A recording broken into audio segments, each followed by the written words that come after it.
sur le balcon pour le protéger des intempéries. Et la deuxième chose, c'est ici une clé Allen et une clé plate, tout le nécessaire de montage et de démontage. Alors on voit un peu le look de cette selle, elle est relativement élégante, avec un appui fessier ici. Bon, c'est de la matière à mémoire de forme. Ici, une zone respirante, un appui antérieur ici, la fixation classique ici. Bon, on n'a pas spécialement de point d'accroche sinon. Donc c'est une mousse moulée avec la clé nécessaire, c'est une clé de 10 pour son démontage. La clé Allen, en fait, c'est pour les autres types de fixation de selle, pour démonter la selle précédente. Bon, bah tout ça c'est bien joli, c'est marqué. Maintenant, on va aller essayer ça sur notre vélo et on va ensuite donner notre impression dans le commentaire. C'est parti.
Selle.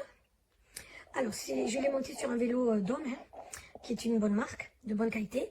Elle est meilleure, la selle que j'ai achetée est meilleure que la selle qui était fournie avec ce vélo.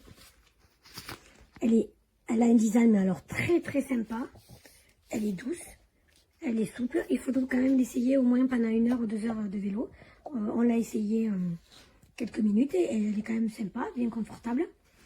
Elle est fournie avec une housse à sa taille, qui est facile à mettre. Ensuite, l'installation de la selle, elle est plutôt facile. Elle est fournie avec quelques outils. Mais il faut avoir ses propres outils pour l'installer. Voilà, moi je la recommande, elle est très sympa. La housse est bien sûr imperméable.